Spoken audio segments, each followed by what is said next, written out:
주여 내 발붙드사 그곳에서 개하소서. 그곳은 빛과 사랑이 언제나 넘치옵니다.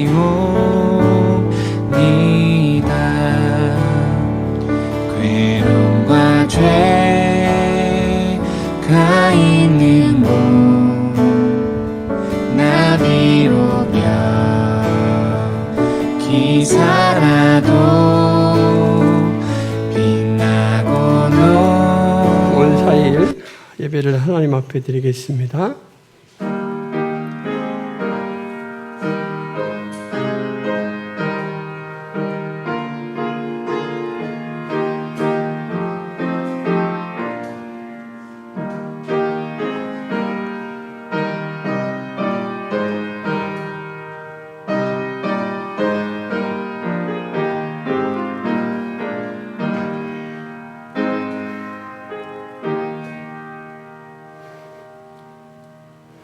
하나님 아버지, 우리를 거룩하신 은혜로 구속하시고 예배자의 영광된 삶을 허락하여 주시니 감사합니다.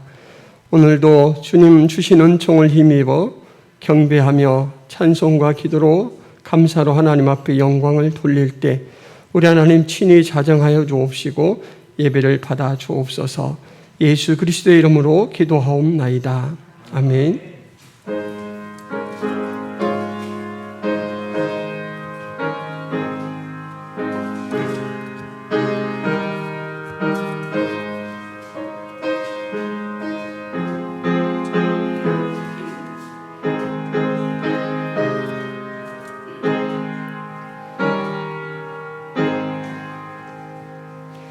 예수는 나의 힘이요 내 생명 되시니 구주 예수 떠나 살면 재중에 빠지리 눈물이 앞을 가리고 내 맘에 근심 쌓일 때 위로하고 힘주시리 주 예수. 예수는 나의 힘이요 내 친구 되시니 그 은혜를 간구하면 풍성히 받으리. 햇빛과 비를 주시니 주수할 곡식 많도다. 귀한 열매 주시느니 주 예수. 예수는 나의 힘이요 내 기쁨 되시니 그 명령을 준행하여 늘 충성하겠네. 주야로 보호하시며 바른 길 가게 하시니 의지하고 따라가리 주 예수. 예수는 나의 힘이요 내 소망 되시니 이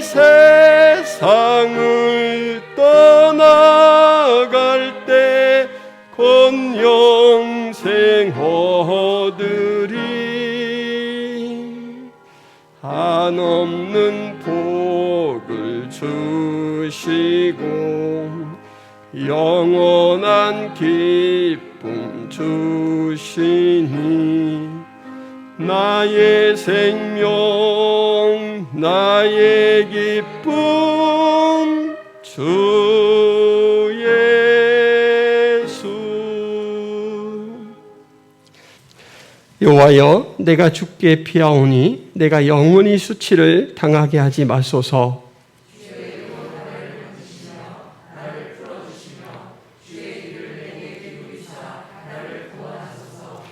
주는 내가 항상 피하여 숨을 바위가 되소서.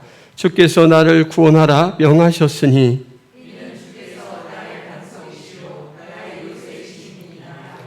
나의 하나님이여, 나를 악인의 손 곧 불의한 자와 흉악한 자의 장중에서 피하게 하소서.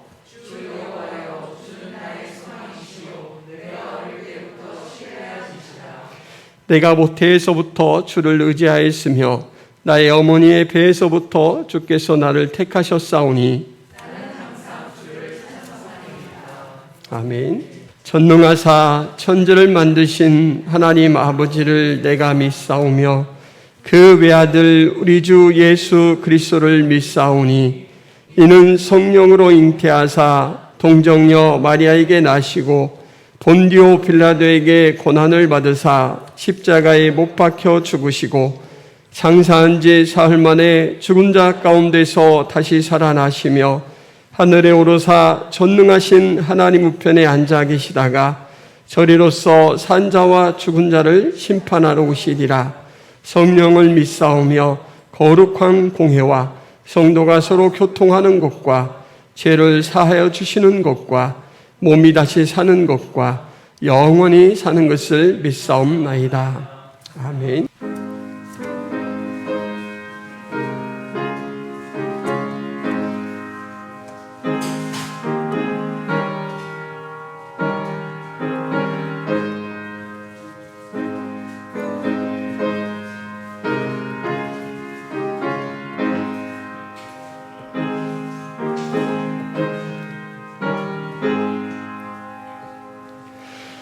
고통의 멍에 벗으려고 예수께로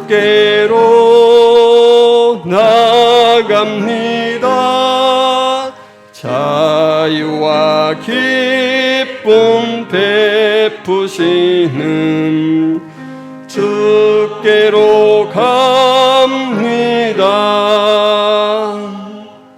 병든 내 몸이 튼튼하고 빈궁한 삶이 부해지며 죄악을 벗어버리려고 주께로 갑니다. 낭패와 실망 당한 뒤에 예수께로 나갑니다.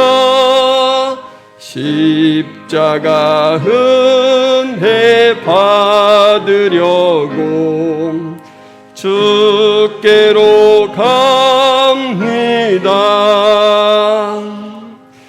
슬프던 마음 위로받고 이 생의 풍파 잔잔하며 영광의 찬송 부르려고 주께로 갑니다. 교만한 마음을 내버리고 예수께로 나갑니다. 복되신 말씀 따르려고 주께로 갑니다. 실망 망하니 몸 힘을 얻고 예수의 크신 사랑받아 하늘의 기쁨 맛보려고 주께로 갑니다. 죽음의 길을 벗어나서 예수께로 나갑니다.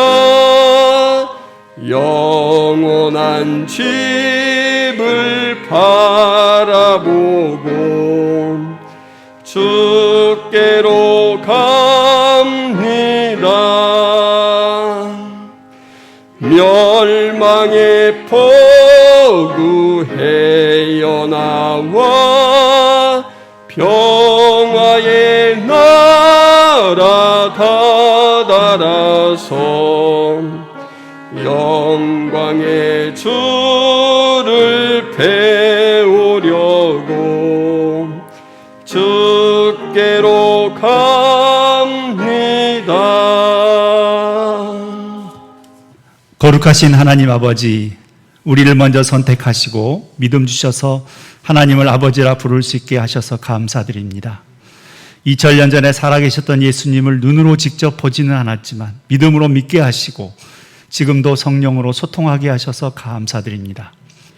피 흘리시기까지 죄를 미워하시는 주님, 죄 짓지 말라고 권하고 권하시던 주님, 그러나 아직도 죄에 유혹되고 과감한 저희 육신을 볼 때 좌절되고 안타깝습니다. 주님, 저희를 불쌍히 여겨 주시옵소서.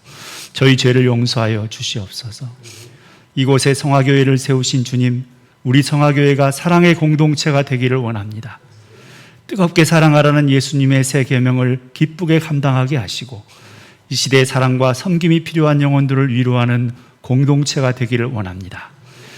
물질은 풍족하나 영적인 빈곤이 많은 이 시대를 살아가는 많은 영혼들이 이곳에 모여 하나님을 알게 되고 서로를 위로하는 영혼의 공동체가 되기를 원합니다. 복음이 충만한 공동체가 되기를 원합니다. 성화교회를 통하여 많은 영혼들이 복음의 진리를 듣고 깨달아 주님을 만나게 되고 감격과 성령이 충만하게 하시고 특별히 다음 세대를 담아내는 귀한 공동체가 되기를 원합니다. 새로 시작하는 공동체이니만큼 필요한 부분도 많이 있습니다. 자원하는 심령들을 보내주시고 특별히 씨앗 가정들을 보내주셔서 힘을 모아 다음 세대를 준비하는 공동체를 이루게 하여 주시옵소서. 오늘 주님의 귀한 복음을 전하시는 한영복 목사님께 성령 충만함을 주시고 저희가 기쁘게 순종함으로 이 세상을 넉넉히 이길 힘을 얻게 하여 주시옵소서. 이 모든 간구를 예수님 이름으로 기도드립니다. 아멘. 교회 소식을 말씀드리겠습니다. 김포성화교회에 오신 여러분을 진심으로 환영합니다. 올해 교회 표는 예수 생명으로 자라가며 예수 생명을 전하는 삶입니다. 교회의 본질을 잘 지켜가는 교회가 될 수 있도록 기도해 주시기를 바랍니다. 추석 가정 예배문이 안내석에 준비가 되어 있습니다. 화요일, 수요일, 목요일 하반기 전도를 시작합니다. 또 전도를 위해서 함께 기도해 주시기 바랍니다. 5일 월요일 날 오후 2시에 서서울로의 시차례가 화성교회에서 있습니다. 이번 금요 기도회는 추석 연휴 관계로 쉽니다. 그리고 오늘 김포 성화교회 예배에 화성교회 1교구 성도님들이 참석해 주셨습니다. 우리 잘 아시지만 서로서로를 환영하는 의미에서 박수 한번 치겠습니다. 감사합니다. 후원하는 선교사님, 이길 한마음 선교사님, 김경민 목향이 선교사님 위해서 기도해 주시기 바랍니다. 그리고 유튜브 창에 김포 성화교회를 검색하시면 언제든지 김포 성화교회 예배를 함께 드리실 수 있습니다. 이상입니다. 이 시간에는 이은영 권사님 나오셔서 특송해 주시겠습니다.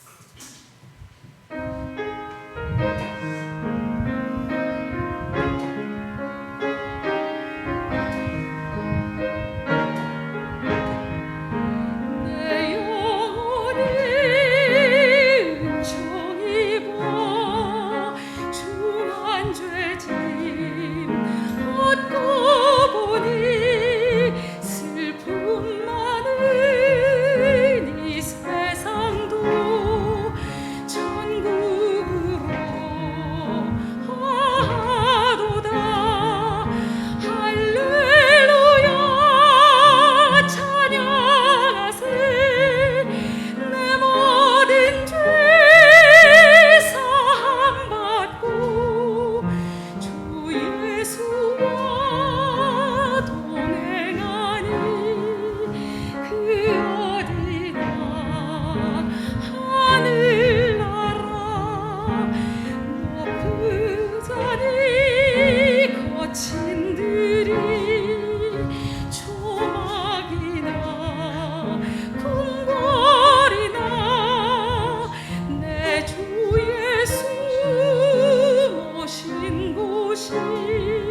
만물의 마지막이 가까이 왔으니 그러므로 너희는 정신을 차리고 근신하여 기도하라.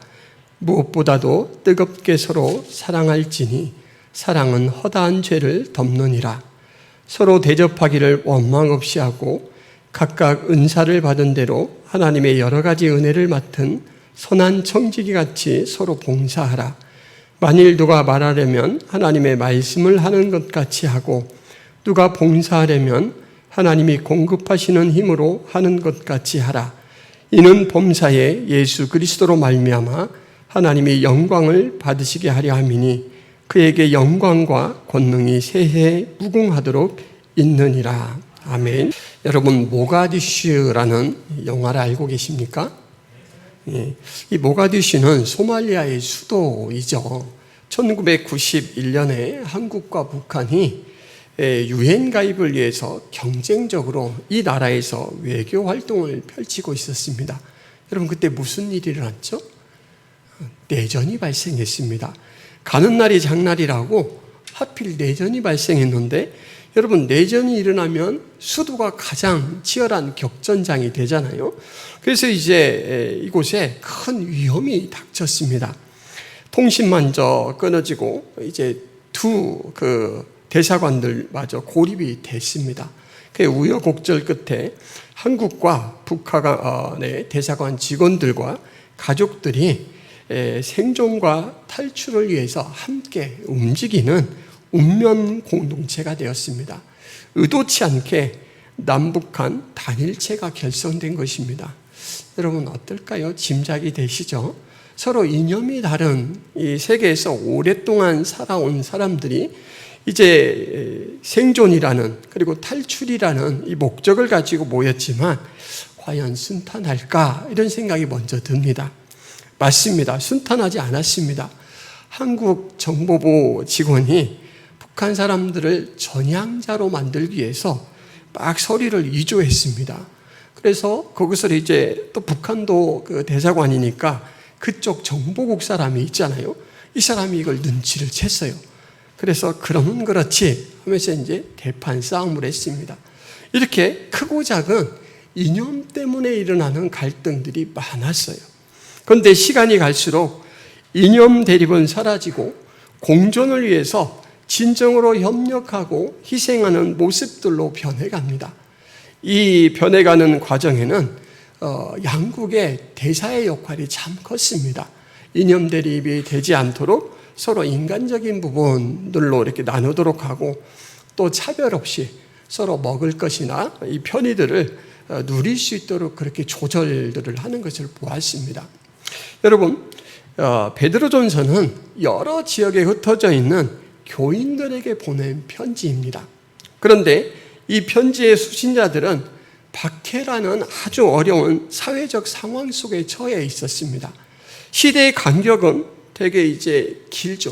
모가디슈에 있었던 남한과 북한의 대사관 직원들, 가족들과 이 베드로의 편지를 받은 수신자들은 오랜 이 시간의 공백 속에 존재했지만 위험 상황이라는 점에서는 비슷한 처지라고 이렇게 할 수가 있습니다. 박해를 받은 그리스도인들에게 여러분이 베드로라면 뭐를 어떻게 해줄 수 있을까요? 베드로는 지금 편지를 보내는 거예요. 여러분, 편지가 과연 그 박해 속에서 생명을 걸고 살아가는 사람들에게 얼마만큼 효과가 있을까요? 여러분, 막 이 생명이 위급한데 편지 한 장 받았다고 아 다행이다 하고 갑자기 안정이 될까요? 의심스러운 눈초리들 사태 보내고 있는데, 여러분, 베드로가 오늘 4장 7절을 어떻게 시작하고 있습니까? 같이 한번 읽어볼까요? 만물의 마지막이 가까이 왔으니, 네, 거기까지입니다. 만물의 마지막이 가까이 왔으니, 베드로가 이 말로 이 본 단락을 시작한다는 것은 아주 중요한 의미를 가집니다. 만물의 마지막은 일반적으로 예수님의 재림을 의미하죠. 역사적인 종말입니다. 베드로가 지금 하고 있는 작업을 잘 생각해 보시기를 바랍니다. 박해라는 것은 사회적인 상황이죠. 예수 그리스도를 믿는 사람들을 믿지 않는 사람들이 여러 가지 이유를 들어서 이제 압박하고 고통을 가합니다. 사회적인 현상이에요. 이 시간에 이곳에 있기 때문에 이 사람들을 상대해서 당하는 고통입니다. 그런데 베드로가 만물의 마지막에 가까웠다라는 말, 이 용어를 씀으로써 지금 이 베드로는 어떤 작업을 해주고 있냐면 사회적 상황으로만 볼 것이 아니다. 지금 당신들은 하나님께서 이끌어 가시는 하나님 나라의 역사의 과정 속에 있다라고 해서 사회적 상황이라는 이 상황판을 영적 상황판으로 바꿔놓았습니다. 모가디슈에서는 이념이라는 막을 제거하게 되자 서로 간에 이제 생존 공동체라는 그 사실을 확인하고 적극적으로 희생하고 협력하는 모습으로 태도와 삶이 달라졌죠.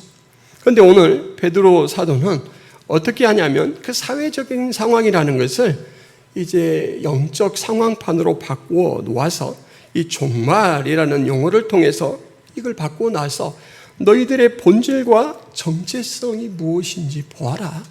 그리고 너희들이 살아가고 있는 이 사회가 그냥 현상에 주목할 것이 아니라 하나님께서 큰 경륜을 가지고 이끌어 가시는 하나님 나라의 놀라운 그 역사의 절정, 그 과정 속에 놓여 있는 것이다. 이것을 확인시켜 주는 것입니다. 관점을 바꿔주는 거예요. 여러분, 물리적 상황은 조금도 변한 게 없습니다.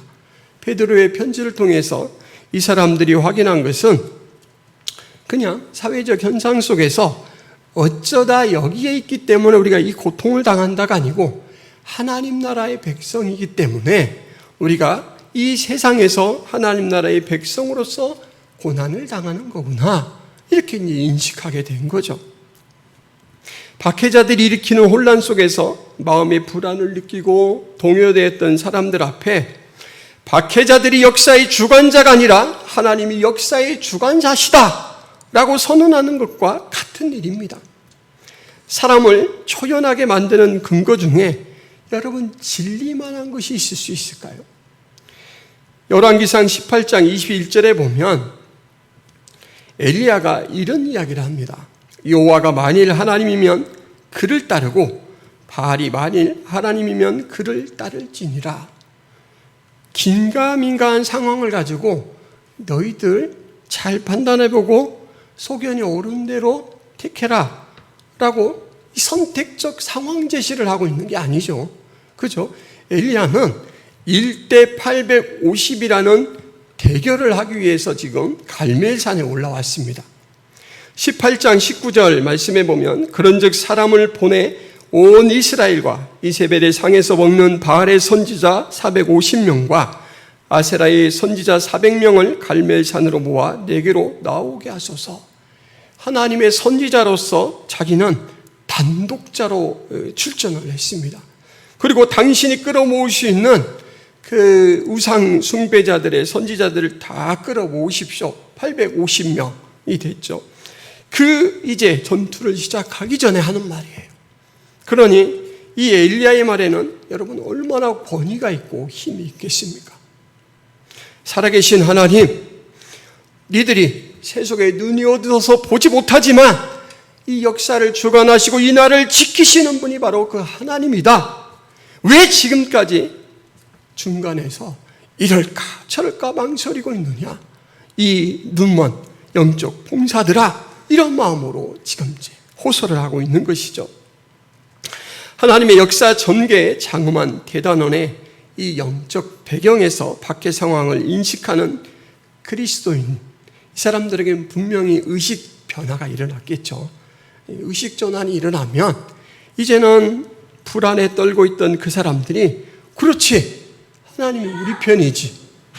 내 이 육신의 생명을 빼앗을 수는 있지만 하나님이 나를 선택하시고 하나님이 나를 보호하시고 영원한 하늘나라로 이끄는 그 일, 하나님 주신 그 복을 어찌할 수 있겠느냐? 담대해지죠. 여러분, 그래서 박해는 사회적 현상이 아니라 베드로의 이 장치 때문에 영적 상황이 되었습니다. 우리는 가끔 우리 스스로도 이 영적 상황을 잃어버릴 때가 많습니다. 저부터도 그렇죠. 여러분, 우리는 너무나 자주 이 상황판 오류 속에 빠지고 감지기의 오작동으로 진리의 바탕에 근거하기보다는 현상에 근거해서 막 고민하고 헛되이 가슴 아파할 때가 많습니다. 지나고 보니까 안 그럴 걸, 그죠? 왜 그랬을까? 이런 때가 있어요.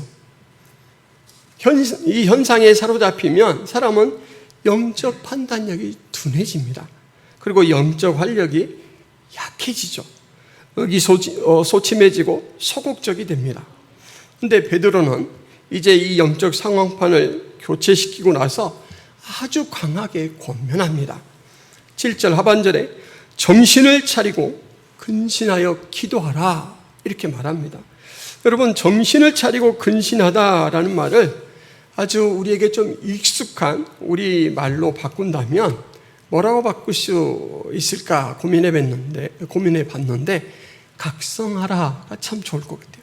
각성하라! 각성에 대한 국어사전의 정의가 3가지 정도가 나오는데 이 상황과 맞은 정의는 이렇게 됩니다. 정신을 차리고 주의 깊게 살피어 경계하는 태도를 가져라. 여러분, 정신을 차리면 내가 누구인지를 보게 되죠. 이 상황이 어떤 상황인지를 알게 되죠. 그리고 나와 상황만 있는 게 아니고 나와 상황을 이끌어 가시는 하나님이 보이게 되죠. 그래서 각성만큼 중요한 게 없습니다. 저는 각성은 영혼의 GPS를 키는 것과 같다라는 생각을 합니다. 여러분, GPS는 위성과 연결해서 내가 어디 위치에 있는가라는 것을 정확하게 표시해 주는 기능을 하죠. 이 현상 속에 막 바람이 들이치고 아니면 파도가 이 산더미처럼 몰아쳐서 현상 속에서는 제가 도대체 어디 있는지를 모르겠어요.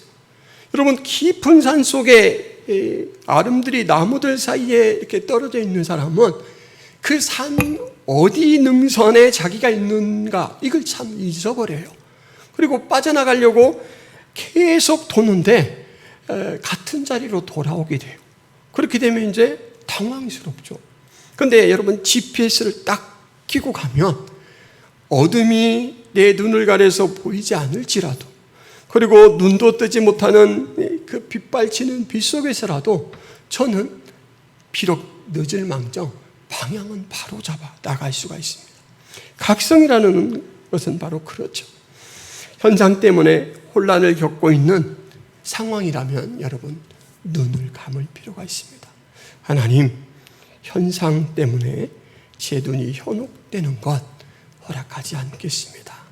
눈을 감고 하나님, 제가 이 눈을 감았사오니 새로운 눈을 뜨게 해주십시오. 하나님께서 저를 붙들고 계시는 그 영적 안목이 뜨여지게 도와주옵소서 기도하는 것이죠.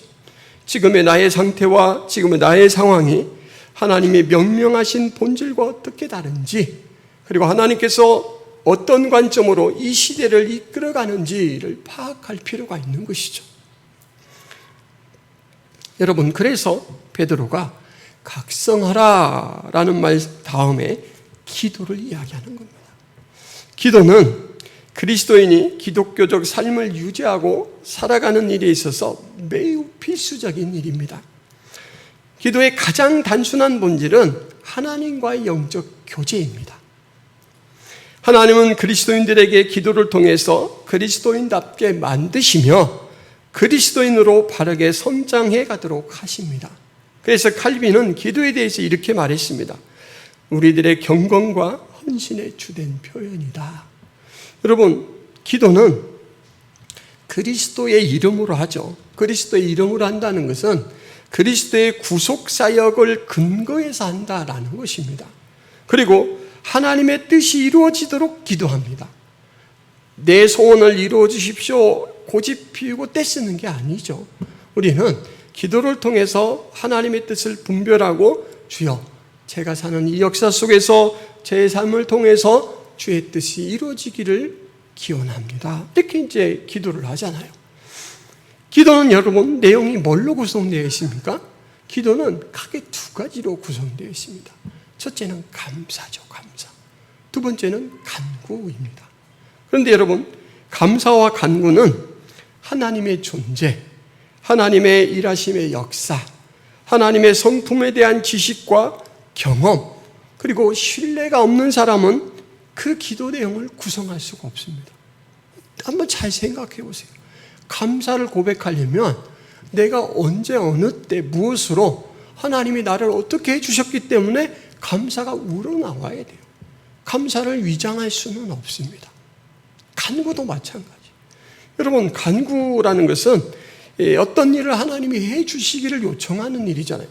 근데 하나님께서 그 일을 할 의도를 가지고 계시고 그 일을 하실 능력 있는 분이다.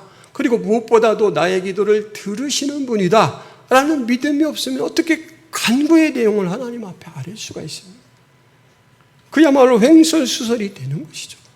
그래서 기도는 모든 신앙의 요소들이 집약되어 있는 그런 종합체와 같습니다.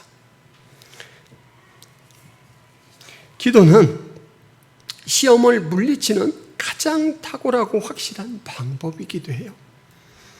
여러분, 누가복음 22장 46절에 보면 어찌하여 자느냐, 시험에 들지 않게 일어나 기도하라. 누가 누구에게 했던 말인지 기억나십니까? 예수님이 제자들에게 했던 말이죠. 특별히 새 제자를 선별해서 좀 더 예수님이 기도하는 자리에 가까이 이끌어 가셔서 너희들 나를 위해 중보기 되라 라고 이제 부탁하시고 와서 확인해 보니까 졸고 있잖아요. 그래서 한 말이, 이 세 명 속에 베드로가 있었잖아요. 그러니까 베드로는 지금 이렇게 너희들 기도해야 된다, 각성하고 기도하라, 이렇게 이제 이야기를 하고 있는데 자신의 경험을 바탕으로 이 기도를 권면하는 거예요. 얼마나 힘이 있습니까? 야, 내가 기도해보자, 기도하지 않을 때는 참에 시험에 빠져 있었다. 예수님을 3번이나 부인했었다. 이 경험을 가지고 권면하는 거예요. 너희들이 누구인지를 각성을 통해서 확인했다면 첫 번째 할 일은 기도다. 하나님께 나아가는 일이다. 라는 것을 이제 이야기를 하고 있습니다. 여러분, 두 번째로 베드로가 각성한 사람들에게 두 번째로 요청하는 권면이 무엇입니까? 하나님께로 이제 그 안목을 이끌었다면 두 번째로는 사람을 향해 관심을 갖도록 하는데 4장 8절에 무엇보다도 뜨겁게 서로 사랑할지니라고 말합니다. 신앙은 항상 두 방향에 있어서 건강해야 됩니다. 하나님을 향하여, 이웃을 향하여. 둘 중에 하나가 만약에 바르지 않다면 이건 덜 자란 신앙, 미숙한 신앙 정도가 아닙니다. 이건 매우 심각한 모습으로 생각해 봐야 됩니다. 내가 정말 바른 신앙을 살아가고 있는가? 왜냐하면 하나님은 기도하라, 하나님을 만나라 라는 것과 같은 무게로 너희들끼리 서로 사랑하라 라고 이야기하시기 때문이죠. 여러분, 예수님께서 너희가 서로 사랑할 때 세상이 너희가 내 제자인 줄 알리라 했습니다. 사랑이 결여되어 있으면 너희들 정체성이 의심스러운 것이다 라고 말하는 것이죠. 그리스도인의 삶에 있어서 가장 중요한 주제가 사랑이다 라는 사실에 누구나 공감할 터인데, 오늘 이 본문에서는 그 사랑을 권면하면서 함께 제시하는 단어를 주목해 볼 필요가 있습니다. 여러분, 무엇이냐면 서로입니다. 서로. 이 서로란 말은 오늘 본문에서 되게 강조가 됩니다. 8절에 무엇보다도 뜨겁게 서로 사랑할지니 라고 말하고 있고, 9절에 보면 서로 대접하기를 원망 없이 하고 라고 말하고 있고, 10절에 각각 은사를 받은 대로 하나님의 여러 가지 은혜를 맡은 선한 청지기 같이 서로 봉사하라 말합니다. 여러분, 이 서로라는 말은 상호성을 내포하고 있는 말이죠. 이 사랑이 서로라는 배경 속에 놓이게 되면 더 이상 사랑이라는 단어는 추상 용어가 아닙니다. 그렇잖아요. 상대방이 내 앞에 있어요. 그러면 여러분, 사랑의 이 주제를 이 상대방의 필요 이제 실행하기 위해서는 상대방의 필요가 보이겠죠. 그냥 사랑해야지라고 한다면 막연했었는데 서로라는 그 사람을 내 앞에 딱 이제 모셔놓고 보면 건강이 약한 사람이 있을 수도 있어요. 경제적으로 약한 사람이 있을 수도 있어요. 많은 사람들에게 여러 가지 것으로 이렇게 어려움을 당해서 자존감이 약해서 칭찬이 필요하고 격려가 필요한 사람들이 있어요. 그럼 이제 거기에 맞게 사랑을 시행하면 되죠. 그래서 서로라는 용어를 기억하게 되면 더 이상 사랑은 추상 용어가 아니고 우리가 시행해야 될 신앙의 중요한 과제가 됩니다. 여러분, 이 상호성의 개념은 문맥 안에서 대접하라, 은사를 사용하라, 청지기같이 봉사라라는 이런 단어들로 계속 연결되어 확장돼 가고 있습니다. 대접이라는 것도 나는 베풀고 상대방은 먹고, 상대방이 베풀고 나는 먹고, 이렇게 서로 상호성이 있어야 되잖아요. 여러분, 은사는 하나님이 주신 선물이잖아요. 근데 그 은사를 교회 공동체를 세우고 그 부분이 필요한 그 사람에게 봉사하도록 하나님께서 주신 것이잖아요. 그래서 은사를 사용할 때는 항상 서로라는 개념이 있기 마련입니다. 여러분, 청지기도 하나님의 것을 하나님의 뜻에 따라서 내 앞에 있는 상대방에게 사용하는 겁니다. 나누는 거고 점검하고 관리하는 거죠. 그래서 이 대접, 은사, 청지기라는 이 말은 바로 이 서로라는 개념이 계속 통일되어서 진행돼 가는, 그리고 확장되어 가고 있는 상황이다라는 것을 우리에게 나타내 주고 있습니다. 오늘날 교회에서 교인들 사이에 그리고 교회들 사이에 많이 약해져 있는 것이 바로 이 상호성의 인식입니다. 나는 하나님 앞에 새벽 기도도 잘 나오고, 예배라면 빠지지 않고 나오고, 또 봉사할 일이 있으면 열심히 하고, 이렇게 하는데 상대방을 배려가면서 하는 부분은 되게 약해요. 특별히 코로나 시기에 모이는 것이 부담스러워진 교우들이 이제 교회가 제공하는 인터넷 방송으로 예배하는 것에 익숙해졌습니다.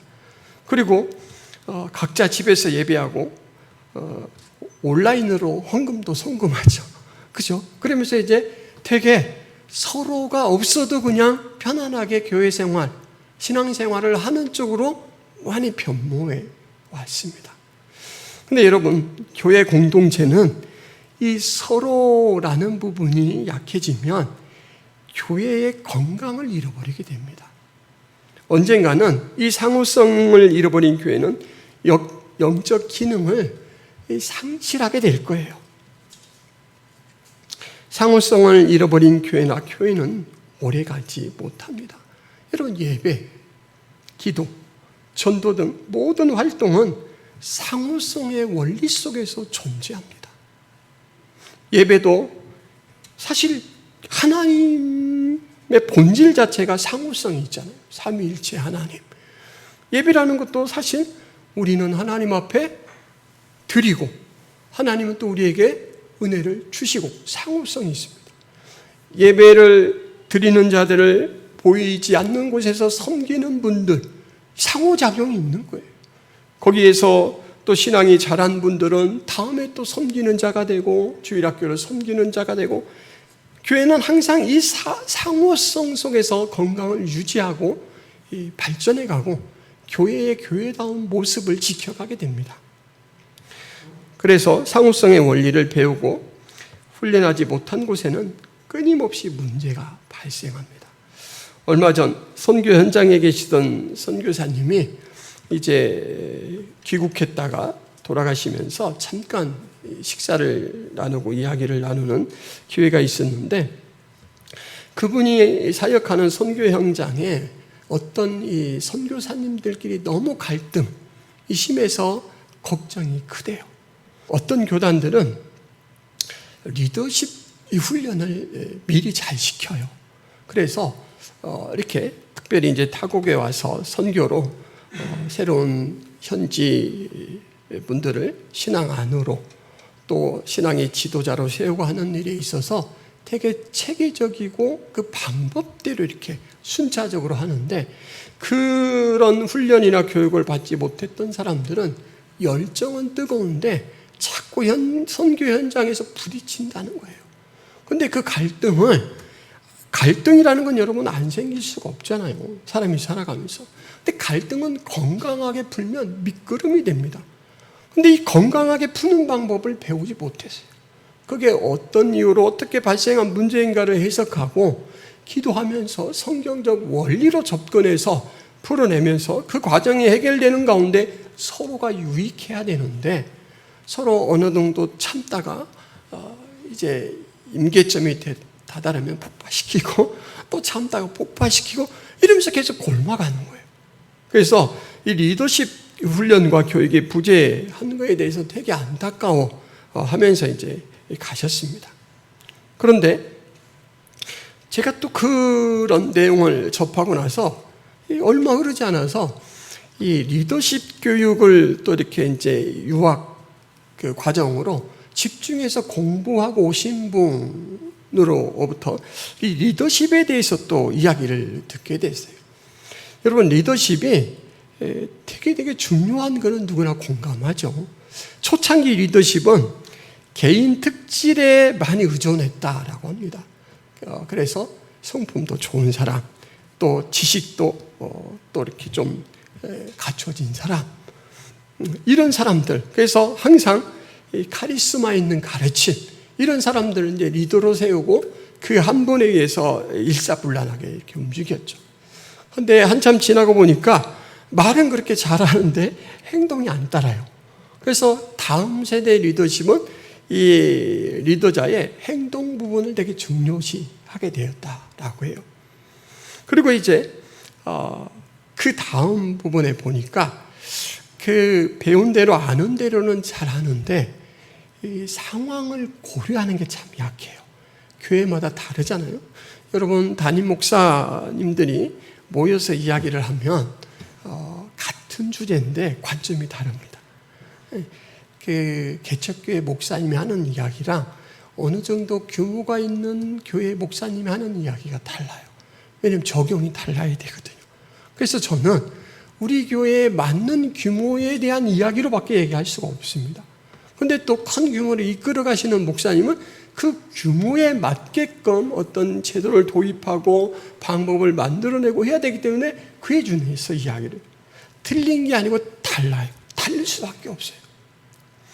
그래서 이 리더십 부분에서 아쉬운 점이 뭐냐면 상황이라는 인자를 고려하는, 그게 이제 또 많이 필요해서 그 부분이 또 이렇게 훈련되어졌다라고 해요.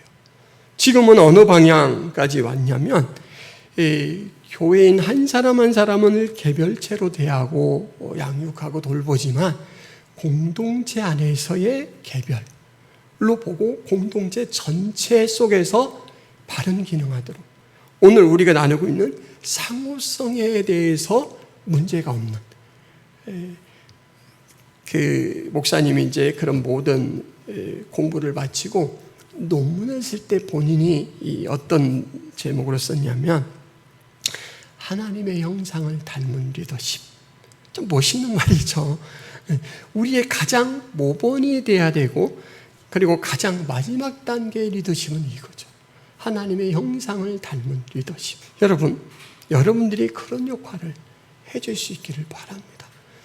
화성교회도 여기 오신 분들을 보니까 다 핵심 멤버들이에요. 여러분들이 서 계신 곳에서 여러분들이 어떤 리더십을 발휘하느냐에 따라서 여러분의 공동체의 색깔들이 달라집니다. 결이 달라져요.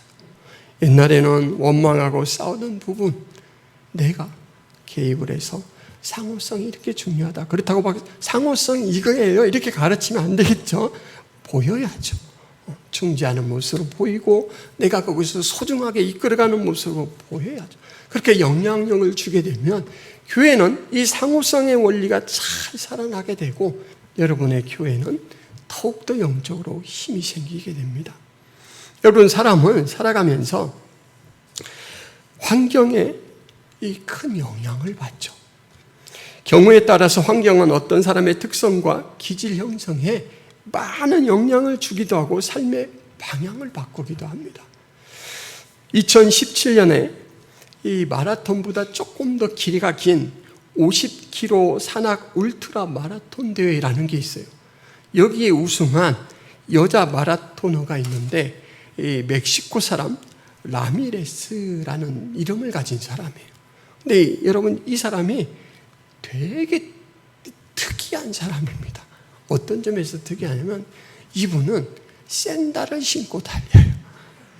산악을 샌들을 신고 달려요. 이분의 이 복장은 치마와 스카프예요. 달리기 할 때 얼마나 거추장스러워요? 근데 치마와 스카프예요. 이분은 염소와 소를 방목하는 일을 해요. 평소에 이 일을 하면서 10에서 15km를 뛰어다녀요.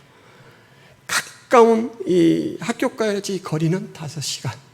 그리고 식료품점까지 거리는 3시간.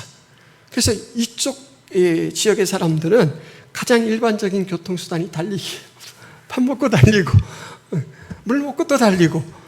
그래서 이분이 한 번은 이제 운동화를 신고 달려본 적이 있어요. 성적이 안 좋았어요. 운동화를 신고 달릴 때 자꾸 미끄러진대요. 그래서 이분이 평소에 그 생활성에서 했던 그 모습 그대로 출전을 했는데 그냥 우승을 하는 거예요. 여러분, 영향력이에요. 영향. 환경 속에서 축적된 이 영향력이 특별한 실력으로 드러나죠. 여러분들 교회에 여러분들이 상호성의 중로, 이 사랑이라는 것을 항상 이 대상이라는 상호성을 전제하고 대하고 그렇게 행동하고 그렇게 가르칠 때 여러분들 공동체는 그렇게 변해갈 것입니다. 이 50km 산악 울트라 마라톤 대회를 샌들을 신고도 잘 달릴 수 있는 사람처럼 여러분 주변에는 영적으로 그렇게 건강한 사람들이 세워질 겁니다. 그리고 무엇보다도 여러분들이 건강해질 거예요. 오늘 본문에서 베드로는 기도하라, 무엇보다도 서로 사랑하라 라고 말하면서 은사를 사용하는 범주에 대해서 말과 봉사를 언급합니다.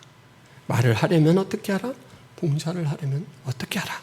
근데 여러분, 말과 봉사는 사실 그리스도인의 모든 삶의 전반입니다. 그죠? 말하기, 봉사하기 빼면 그리스도인이 안 하는 게 뭐가 있어요? 그래서 여기 안에는 다 들어가 있는 거예요. 하나님이 예수 그리스도로 말미암아 영광을 얻게 하기 위해서 너희들은 하나님이 말하는 것처럼 하나님의 공급하시는 힘으로 하는 것처럼 봉사하라, 이렇게 이야기를 하고 11절에 마치는데, 여러분, 하나님이 영광을 받으시는 원리를 한번 생각해 보세요. 하나님께서 여러분에게는 생명을 주셨습니다. 그렇죠? 그리스도의 생명을 주셨어요. 하나님 앞에 산 자를 만드셨어요. 그리고 여러분에게는 각자 은사를 주셨습니다. 우리 이은영 권사님의 은사가 무엇인지는 우리가 다 알죠. 너무너무 찬양을 아름답게 잘 하시잖아요. 저의 은사는 뭘까요? 저의 은사는 아무래도 용력 같습니다. 남보다는 좀 힘이 세서 일은 잘할 수 있습니다. 이런 은사를 주시는데 그것을 혼자 우리 죄송합니다. 이은영 권사님 남편과 로맨틱하게 세레나데를 주고받으라고 주신 거 아니죠. 그렇죠? 예배를 통해서 영광을 돌리도록 이렇게 찬양의 은사를 주셨죠. 저 또한 제게 주신 힘으로 일을 많이 해서 혼자 부자 되라라고 주시지 않았죠. 남들이 못하는 부분을 네가 좀 나서서 틀어 옮기고 이런 일들을 해라라고 주셨어요. 그래서 은사를 주셨는데 그 은사를 어떻게 사용하게 하셨냐면 남을 위해서 사용하게 하셨어요. 공동체를 위해서 사용하도록. 그렇게 하고 그렇게 은사를 사용할 때, 다시 말해서 사람을 상대로 사용할 때 하나님이 그 일을 통해서 영광을 받으신다, 이렇게 말했습니다. 이 말을 이렇게 정리해 보겠습니다. 우리는 오직 예수 그리스도로 말미암아 하나님께 영광을 돌릴 수 있습니다. 맞죠? 예수 그리스도로 말미암아 산자가 되었고 예수 그리스도를 이 바탕으로 하지 않고는 하나님 앞에 나아갈 수가 없습니다. 그런데 다른 한편 사람들과의 생활을 거치지 않고는 그 일을 성취할 수가 없습니다. 맞습니까? 맞습니다. 우리는 사람을 통과하면서 우리가 가진 자원이, 우리가 가진 생명이 하나님께 영광스럽게 되도록 만드는 것입니다. 그 일을 하나님 원하시고 그 일을 이끌어 가셔요. 그래서 여러분 꼭 기억하시기를 바랍니다. 남에게 대접을 받고자 하는 대로 너희도 남을 대접하라. 이 원리로 상호성을 살려가시기를 바랍니다. 조나단 에드워드 목사님께서 이런 고백을 하셨다고 합니다. 성령의 임재는 교회에도 가득해 주일은 기쁨의 날이 되었고 교회는 사랑의 처소가 되었다. 하나님께서 개입하시죠. 성령이 충만하게 임재하시니까 교회라는 공간은 이 주일날, 이 시간과 이 공간이라는 이 배경은 기쁨이 가득한 날이 되었습니다. 그리고 교회 안에 있는 성도들끼리는 사랑이 넘쳐나서 사랑의 처소가 되었습니다. 저는 김포성화교회가 그런 교회가 되기를 소원합니다. 그러기 위해서는 우리의 정체성에 대한 각성, 그리고 하나님 앞에 내가 누구인가를 끊임없이 묻고 교통하며 나를 만들어 가시는 하나님과의 그 기도로서 방향을 잡아가고, 그리고 하라라고 말씀하신 원리를 살려서 서로 사랑하기, 이걸 끊임없이 저부터 추구하고 또 교우들에게는 나누고 가르쳐야 되겠죠. 훈련을 시켜야 되겠죠. 저는 이곳에서 그 소원을 두고 하겠습니다. 여러분은 화성교회에서 또 그렇게 하시기를 바랍니다. 그래서 함께 성령의 임재는 교회도 가득해 주일은 기쁨의 날이 되었고 교회는 사랑의 장소가 되었다라는 고백을 할 수 있기를 바랍니다. 저와 여러분의 입술로, 그리고 여러분들이 만들어가는 공간 속에 새로 들어온 그분들의 입술을 통해서 고백되어지기를 바랍니다. 기도하겠습니다. 하나님 아버지, 저희들을 사랑해 주셔서 감사합니다. 하나님, 현상 속에서 길을 잃지 않도록 도와주옵소서. 우리가 어떤 존재인가를 각성하여 보게 하시고, 기도를 통하여 우리의 방향을, 또 영적 교제를 통하여 우리의 삶을 하나님 올곧게 꾸려갈 수 있도록 도와주옵소서. 하나님은 주신 생명과 영적 은사로 서로 사랑하라 라고 말씀하십니다.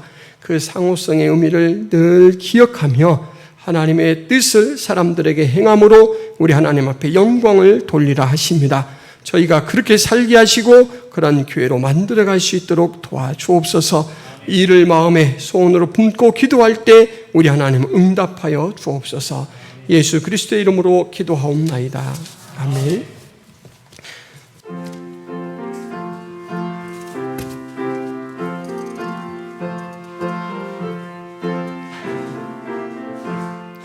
주여 복을 구하오니 편히 가게 하시고 사람마다 주 은혜로 이기도록 하시고 광야 같은 세상에서 항상 인도하소서. 주여 복된 말씀 듣고 무한 감사합니다. 구원받은 주의 성도 열매 맺게 하시며 하나님이 우리 함께 항상 계시옵소서. 아멘.